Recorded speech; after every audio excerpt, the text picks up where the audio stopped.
만 2년 후에 바로가 꿈을 꾼즉 자기가 나일 강가에 서 있는데 보니 아름답고 살찐 7암소가 강가에서 올라와 갈밭에서 뜯어먹고 그 뒤에 또 흉하고 파리한 다른 7암소가 나일 강가에서 올라와 그 소와 함께 나일 강가에 서 있더니 그 흉하고 파리한 소가 그 아름답고 살찐 7소를 먹은지라.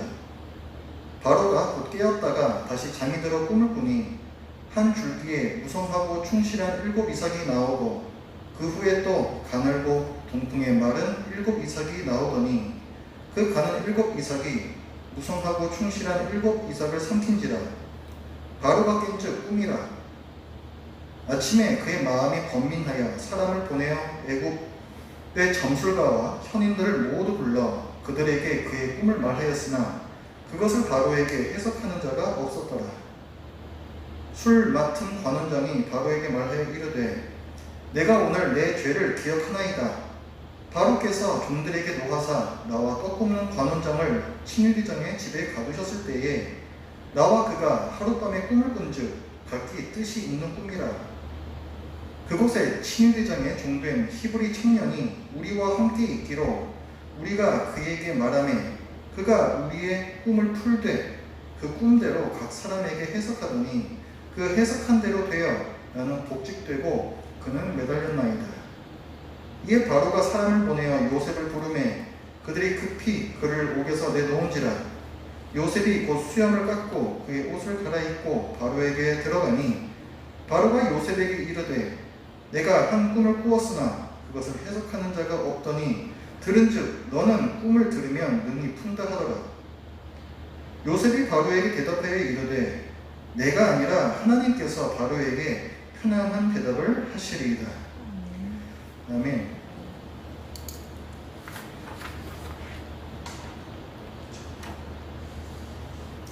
여러분들 요셉 잘 아시죠? 우리가 성경을 읽으면서 잘 기억하는 몇몇 인물들이 있는데 그 중에 하나가 요셉이 아닐까 싶습니다. 지금 요셉이요. 야곱에게는 12아들이 있었는데 그 중에 요셉이라는 아들을 야곱이 아주 많이 사랑했습니다. 그래서 이 야곱의 아들 요셉이 형들에게 시기와 미움을 받습니다. 그래서 이 요셉이 형들에 의해서 애굽으로 이집트로 노예로 팔려갑니다. 애굽의 왕을 섬기는 친위대장의 집에서 가정 총무로 요셉이 일을 하게 되었는데 참 열심히 잘 일했습니다. 그런데 그곳에서 누명을 쓰고 감옥에 갇혀요. 그 감옥에서 몇 년이라는 시간이 흐릅니다. 그런데 어느 날 그 감옥에 왕의 신하 2명이 또 죄인으로 들어와요. 왕에게 술을 바치는, 포도주를 바치는 관원장하고 또 떡을 구워서 바치는 관원장. 왕의 음식을 맡았다는 것은 사실 대단한 고위 관리입니다. 이 둘이 무슨 짓을 했는지 모르겠지만 어쨌거나 왕에게 미움을 사서 감옥으로 들어오게 돼요. 그래서 그 감옥에서 요셉을 만납니다. 근데 어느 날 이 술 맡은 관원장과 떡을 맡은 이 관원장 둘이서 각각 꿈을 꿉니다. 그리고 요셉이 이 꿈을 해몽을 해줘요. 요셉이 해몽을 해준 대로 실제로 현실에서 그 일이 일어납니다. 그래서 이 술 맡은 관원장이 다시금 복직이 되어서 왕 앞에서 다시 일을 하게 됩니다. 이 술 맡은 관원장이 감옥에서 나갈 때에 요셉이 부탁을 해요. 당신이 왕 앞에 서게 되면 나의 무죄를 좀 말씀해 주십시오. 저를 이곳에서 나가게 해 주십시오. 저를 기억해 주십시오. 그런데 이 술 맡은 관원장이 이 사실을 까맣게 잊어버립니다. 요셉을 잊어버려요. 오늘 본문 바로 위에 40장 23절 그 말씀을 보면 술 맡은 관원장이 요셉을 기억하지 못하고 그를 잊었더라. 기억하지 못했다, 잊었다 똑같은 말이죠. 근데 똑같은 말을 좀 2번 반복해서 쓰고 있죠. 요셉이 완전히 잊혀졌던 거예요. 답답한 상황이죠. 그런 상황에서 오늘 1절 말씀을 보면 만 2년 후에 2년이라는 시간이 꼬박 채워서 2년을 꼬박 채워서 이 또 시간이 또 흘러갑니다. 그러던 어느 날 애굽왕 파라오죠. 바로라고 우리 성경에서는 써 있는데 애굽왕 바로가 이상한 꿈을 꿉니다. 처음에는 소들이 나오는 꿈을 꿔요. 아름답고 살찐 소 7마리가 나왔는데 뒤따라 나온 삐쩍 마른 흉한 몰골한 7마리 소가 이 살찌고 아름다운 소들을 다 잡아먹어 버립니다. 왕이 놀라서 꿈에서 깨요. 그래서 내가 좀 헛된 꿈을 꾸었나 보다 하고 다시 잠이 들었는데 이번엔 또 비슷한 꿈을 꿉니다. 이번에는 충실하고 정말 알이 꽉 들어찬 이삭 7개를 꿈에서 봐요. 근데 그 이삭들 뒤따라서 아주 가늘고 시들어버린 이삭 7개가 나타나서는 그 아름다운 이삭 7개를 먹어버립니다. 그러니까 앞에 꿈하고 뒤에 꿈하고 거의 비슷한 거죠. 그러니까 이 왕이 이제 잠을 못 잡니다. 거의 똑같은 꿈을 2번이나 내가 꿨다는 것은 이건 분명 무슨 의미가 있는 것이다 이렇게 생각을 하는 거예요. 8절 말씀을 보면 이 꿈을 꾼 바로의 마음이 어땠는가. 아침에 그의 마음이 번민하여 아주 근심에 찼다는 거죠. 그래서 이 바로가 점술가들과 형인들을 불렀다 했습니다. 이 꿈을 해몽할 수 있을 것이다 생각하면 점술가들, 점을 치는 사람들이죠. 그리고 형인들, 당시에 어떤 역술 같은 걸 행하는 사람들이었을 거예요. 지혜로운 사람들. 이 사람들 불러서 자기 꿈을 해몽해봐라 했는데 아무도 해몽을 하지 못합니다. 근데 그때의 왕의 시중을 들고 있던 이 술 관원장이 그때서야 이 요셉을 기억해요. 그리고 왕에게 얘기합니다. 제가 그때 오게더가 있었을 때 제 꿈을 풀어준 사람이 있었습니다. 그 사람이 풀어준 그대로 실제로 그렇게 일이 일어납니다. 이렇게 얘기를 해요. 그래서 왕이 얼른 요셉이라는 그 청년을 데리고 와요. 얘기해서 요셉이 감옥에서 나와서 왕 앞에 섭니다. 바로가 얘기를 하죠. 네가 꿈을 풀 수 있다고 내가 전해 들었다. 이렇게 얘기를 하니까 요셉이 16절을 보면은 오늘 본 마지막이죠.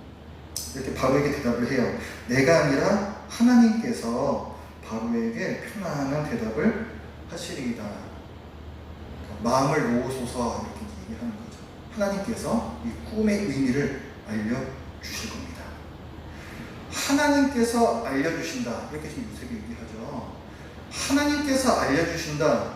우리는 이 본문을 보면은 별다른 특별한 점이 없는 것 같아요. 하지만 하나님께서 알려주신다라는 말을 애굽왕 바로 앞에서 하는 것은 굉장히 위험한 일입니다. 왜냐하면 당시의 애굽은 최고의 나라였어요. 가장 강한 또 가장 부유한 나라였습니다. 그리고 애굽 왕 파라오는 신이었어요. 다른 나라에서는 왕을 신의 아들이다 이렇게 얘기를 하는데 애굽에서는 왕은 신 그 자체였습니다. 신이 이 세상에 나타난 것이 바로 왕이다. 이것이 바로 애굽 왕 바로에 대한 그들의 생각이었다는 거죠. 그런데 신이라고 불리는 바로 앞에서 당신이 모르는 걸 하나님이라는 신이 알려주신다라고 얘기하는 것은 당신은 신이 아닙니다. 이거하고 똑같은 말이에요. 그래서 아주 위험한 말입니다. 근데 본문을 보면 요셉은 하나님께서 알려주신다, 하나님께서 앞으로 있을 일을 보여주신다, 이 말을 거듭 말합니다. 25절 말씀에서도 보면 요셉이 바로에게 아뢰되 바로의 꿈은 하나라 하나님이 그가 하실 일을 바로에게 보이심이니이다. 하나님께서 보여주신다. 이렇게 또 얘기를 해요. 28절에서도 내가 바로에게 이르기를 하나님이 그가 하실 일을 바로에게 보이신다 함이 이것이라. 하나님께서 신으로 나와 있고 바로는 그 말을 들어야 하는 한낱 작은 존재로 표현을 하고 있습니다. 그러니까 지금 요셉이 바로의 꿈을 해몽하는 이곳에는 지금 굉장한 긴장감이 맴돌고 있습니다. 지금 이곳은 참 신이신 하나님과 신이라고 여겨지는 바로가 능력 대결을 벌이는 영적 전쟁터라는 거예요. 사실 하나님께서 보여주셨습니다 라는 이 요셉의 말은 애굽 사람들이 보기에는 참으로 가소로우기가 아닐 수가 없습니다. 이 요셉이 누구입니까? 오늘 이 본문에서 보면은 12절에 자, 요셉에 대해서 어떻게 설명하냐면은 친위대장에 종된 히브리 청년 이렇게 얘기를 해요. 그 히브리 청년이 우리와 함께 있었다. 감옥에서 자기와 함께 있었다는 거죠. 그러니까 지금 요셉이라는 사람은 어떤 사람이에요? 애굽 사람 아닙니다. 이방인, 외국인이죠. 애굽에서 절대 인정받을 수 없는, 그 지위를 인정받을 수 없는 사람이에요. 그리고 이 사람은 그냥 애굽에 와 있는 것도 아니고 애굽의 종으로 끌려와 있다라고 표현하고 있습니다. 자유인도 아니고 종이에요. 그리고 이 요셉은 옥에서 자기들과 함께 있었던 사람이다. 그냥 노예 정도가 아니고 죄수다. 이렇게 얘기합니다. 한낱 노예로 팔려온 이방인 주제에 지금 가장 깊은 감옥에 갇혀있는 죄수 주제에 자기가 섬기는 신이 바로가 모르는 것을 풀어줄 수 있다, 알려줄 수 있다, 보여줄 수 있다. 굉장히 웃기는 얘기죠. 야, 네가 섬기는 신이 진짜 신이라고? 네가 섬기는 신이 유일한 하나님이라고? 네가 섬기는 신이 그렇게 위대하다면 지금 도대체 네 꼴은 뭐냐? 얼마든지 지금 이 자리에서 이렇게 면박을 당하고 당장 감옥으로 내쫓길 수도 있었던 것이 지금 이 상황인 거죠. 아마 제가 애굽왕 바로라고 해도 야, 그런 하나님 너나 믿어라 그랬을 것 같아요. 그런데 하나님께서 바로의 마음을 겸손하게 만드셔서 요셉의 해몽을 듣게 하십니다. 왕께서 꾸신 꿈의 의미는 이러합니다 해서 7년 동안 큰 풍년이 올 것이고 바로 뒤이어서 7년간의 큰 흉년이 올 것입니다.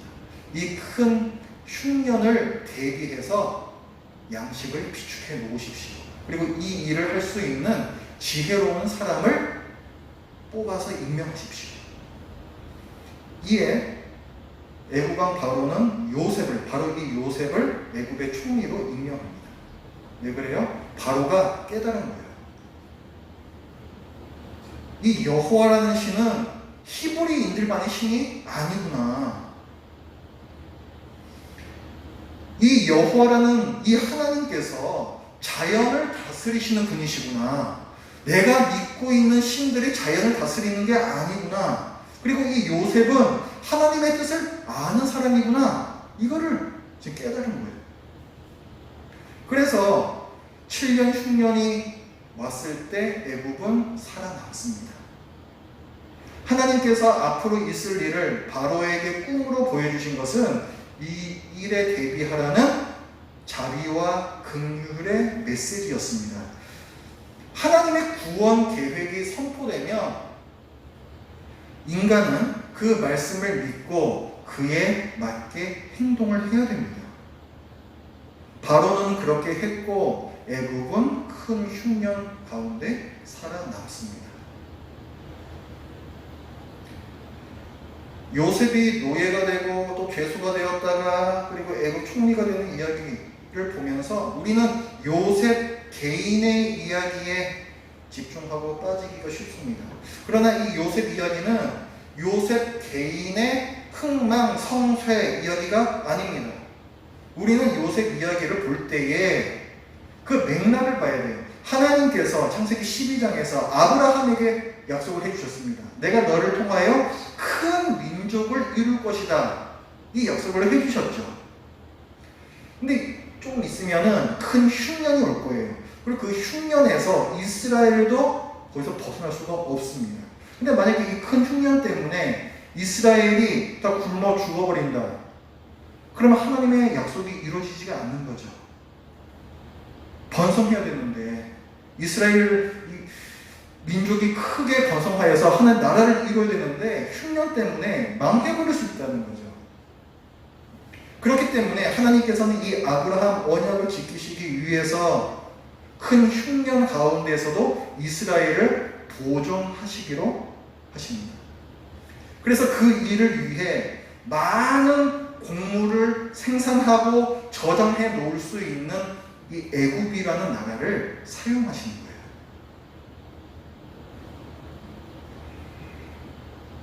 다시 말해서 하나님께서는 바로에게 이 꿈을 꾸게 하심으로 이스라엘이 흉년 중에서도 살아남을 수 있는 경제적인 기반을 마련해 주십니다. 또 요셉이 바로의 꿈을 해석함으로써 애굽의 총리가 되죠. 이 일 덕분에 나중에 이스라엘이 흉년 중에 난민이 되어서 애굽으로 들어왔을 때 그들이 애굽 땅에서 정착할 수 있는 정치적 환경도 준비를 해주십니다. 그리고 한 가지 더 중요한 것은 요셉이 지금 바로의 꿈을 해몽하잖아요.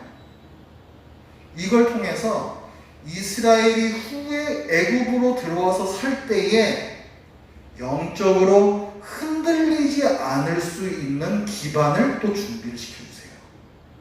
무슨 말이냐면은 나중에 이제 이스라엘이 가뭄이 들어서 애굽 땅으로 들어옵니다. 근데 이 애굽 땅이 어떤 땅이에요? 우상을, 그것도 많은 우상들을 섬기는 땅이잖아요. 그러니까 이스라엘이 그냥 넉넉고 살다 보면은 이 우상을 섬기는 문화에 젖어들기 쉽습니다. 그런데 지금 우리가 보고 있는 지금 요셉이 바로의 꿈을 해몽해주는 하나님께서 그 뜻을 풀어주시는 이 이야기는 굉장한 의미를 갖습니다. 과연 우리가 누구를 섬겨야 하느냐? 우리가 애굽왕 바로를 섬겨야 하느냐? 그들이 섬기는 신들을 섬겨야 하느냐? 아니면 우리가 여호와 하나님을 섬겨야 하느냐? 하나님께서 보여주십니다. 이 요셉의 말을 통해서 이스라엘 백성은 우리가 정말 섬겨야 할 하나님이 누구신지를 깨닫는다는 거예요. 그렇기 때문에 훗날 이스라엘 백성들의 영적 기반이 되는 이야기가 됩니다. 오늘 꿈은 애굽왕 바로를 무력화시켰습니다. 앞으로 일어날 일을 하나님께서 보여주셨어요. 이 꿈 때문에 바로가 근심하면서 어쩔 줄 모릅니다. 무력해진다는 거죠. 하나님께서는 꿈을 통해서 이집트 신들이 헛됨을 드러내셨습니다. 하나님께서는 꿈을 통해서 바로에게서 주도권을 빼앗으신 거예요. 반면에 죄수, 히브리 청년 요셉은 아주 당당하고 의연합니다. 요셉이 말해요. 하나님께서 보여주십니다. 뭐예요? 누가 진짜 신이냐고, 누가 진짜 하나님이냐고 바로에게 도전하고 있어요. 요셉이 말합니다. 하나님께서 보여주셨습니다. 이 말을 애굽인들이 들었을 때는 매우 가소롭고 불편했을 거예요. 그러나 세상을 다스리시는 참 신을 섬기고 진리를 그분께로부터 들어서 아는 요셉은 자기를 비웃을 사람들을 두려워하지 않고 겸손하면서도 당당하게 앞으로 있을 일을 전합니다.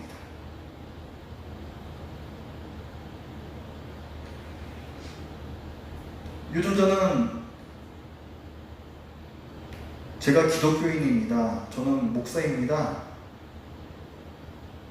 말하기가 부끄럽습니다. 제가 평일에 주중에 예배당으로 출근하면서 같은 층에 또 다른 사무실들이 있잖아요.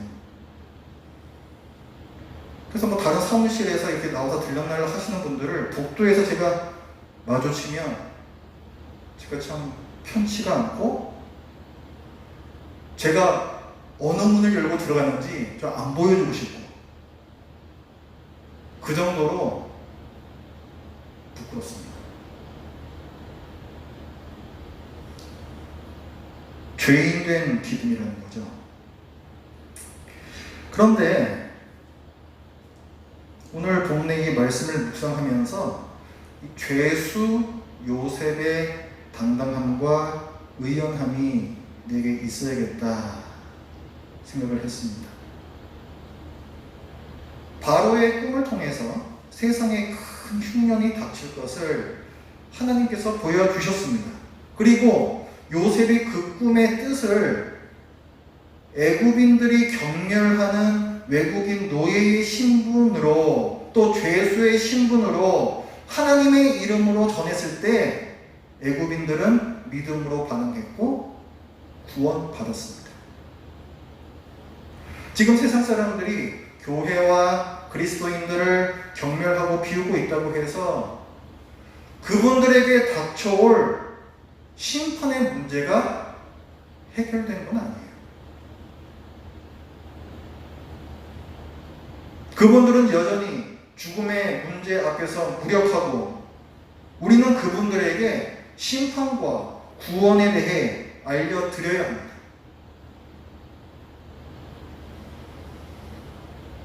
설사 그분들이 우리들을 불편해하고 또 가소롭게 여긴다 할지라도 말이죠. 하나님께서는 우리가 진노의 심판을 피할 길을 내셨습니다. 그리고 이 구원의 길은 결코 추상적이지 않아요. 매우 현실적입니다. 2000년 전에 성자 하나님께서 인간의 몸으로 이 땅에 오셔서 이 땅에 사셨고, 우리 대신 십자가에 못 박혀 죽으심으로 우리 죄를 대신 속해 주셨습니다. 죄값을 치러 주셨어요. 그래서 우리는 죄의 형벌에서 구원받았습니다. 사도 요한은 구원의 길인 예수 그리스도에 대해서 이렇게 얘기했습니다. 요한일서 1장 1절, 태초부터 있는 생명의 말씀에 관하여서는 예수 그리스도에 대해서 얘기하는 거예요. 우리가 들은 바요, 눈으로 본 바요, 자세히 보고 우리의 손으로 만진 바라. 구원의 길이신 예수 그리스도는 단순히 어떤 철학적인 개념으로, 추상적인 우리 어떤 머리에 그런 어떤 개념적으로 그렇게 우리를 구원하신 분이 아니라, 우리가 실제로 눈으로 봤다, 그것도 자세히 본 일이라는 거예요. 구원의 사건은 매우 현실적입니다. 누구나 구원의 길을 알 수 있게끔 하나님께서 보여주셨습니다.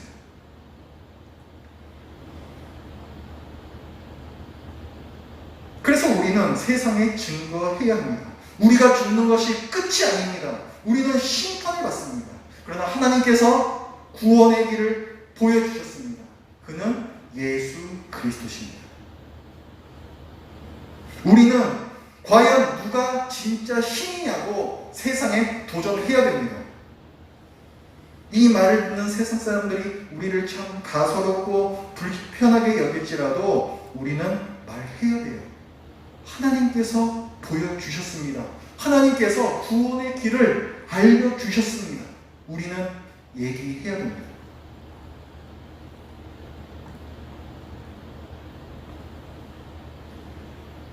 이 말을 꺼내기 쉽지 않다는 것 저도 잘 알고 있습니다. 특히 지금 같은 분위기에서는 더더군다나 그렇죠. 하지만 기독교는 교회가 처음 세워질 때부터 늘 핍박 가운데 있었고, 늘 어려운 환경 가운데 있었고, 늘 이단 취급을 받았고, 그 가운데에서도 그들이 경험한 구원이 그토록 소중한 것이었기에, 그것을 다른 사람들에게도 알려주기에 힘썼습니다. 저는 교회가 잘못하여서 이런 어려움을 겪고 있는 부분이 참으로 안타깝습니다. 그러나 이럴 때일수록 또 우리가 움츠러들지 말아야 할 부분은 우리를 조롱하고 경멸하는 그분들에게도 꼭 필요한 복음을 선포하는 일이라고 생각합니다. 그것이 요셉이 우리에게 보여주는 모습이고, 그것이 또한 하나님께서 모든 사람을 구원하기를 원하신다라고 말씀하시는 그 성경 말씀에 순종하는 모습입니다. 우리가 두렵고 떨리는 마음으로 기도해야 되겠어요. 모든 사람이 구원을 받으며 진리를 아는 데에 이르기를 원하시는 하나님, 우리에게 전도의 기회를 주시고 겸손하고 당당하고 의연하게 구원의 복음을 전하게 하소서. 기도하겠습니다. 하나님 아버지, 하나님께서 또 아브라함에게 주셨던 그 약속을 지키시기 위해, 또 하나님의 나라를 이루어 가시기 위해 또 요셉을 사용하시고 애굽을 사용하시며, 또 그 가운데에서 애굽을 가뭄으로부터 구원해 주시는 큰 일을 보았습니다. 저희의 얄팍한 지혜, 또 짧은 시선으로는 도저히 알 수 없는 이 큰 일을 하나님께서 이루어 가고 계심을 보았습니다. 저희들이 이 세상을 살면서 또한 저희들의 짧은 지혜로는 이해할 수 없는 많은 일들이 저희 주위에서 일어나고 있습니다. 그러나 단지 저희가 이해하지 못할 뿐이요, 하나님께서 보실 때에는 전혀 한치의 착오도 없이 모든 일들이 다 하나님의 계획 안에서, 또 인간의 약함과 악함으로 말미암은 모든 죄악들이 또 하나님께서 그 악들을 선으로 바꾸어 가시는 놀라운 신묘막측함 속에서 결국은 하나님께서 원하시는 아름다운 나라가 이 땅에 이루어질 것을 믿습니다. 하나님 아버지, 저희들이 이 땅에 사는 동안에 예수 그리스도를 통하여서 우리에게 베풀어 주신 그 구원의 길을 저희들이 다시금 감사하며, 또한 모든 사람들에게 필요한 이 구원을 저희들이 위축되지 않고 더욱더 열심을 내어 또 지혜롭게 또 당당하고 의연하게 전할 수 있도록 저희에게 지혜와 또 용기를 더하여 주시옵소서. 예수님의 이름으로 기도드립니다. 아멘.